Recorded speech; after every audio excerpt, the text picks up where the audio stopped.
আসসালামু আলাইকুম রহমতুল্লাহি ওবারকাতুহু। আমার মুসলমান ভাই ও বোনেরা, আজকে আমি কথা বলবো সুলাইমান নবীর আরও একটি শক্তি বা মোজেজা নিয়ে, যে শক্তি আল্লাহ সুবহানাহু ওয়া তাআলা তাকে দিয়েছিল।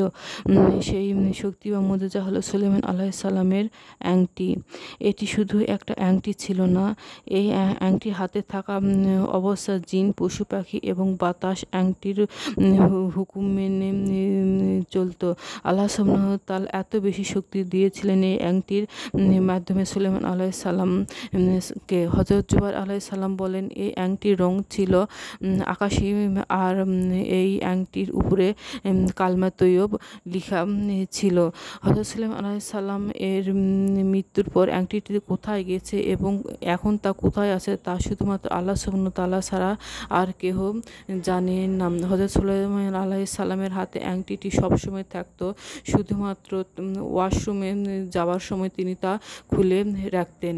আল্লাহ প্রদত্ত তার এটা মুজিজা।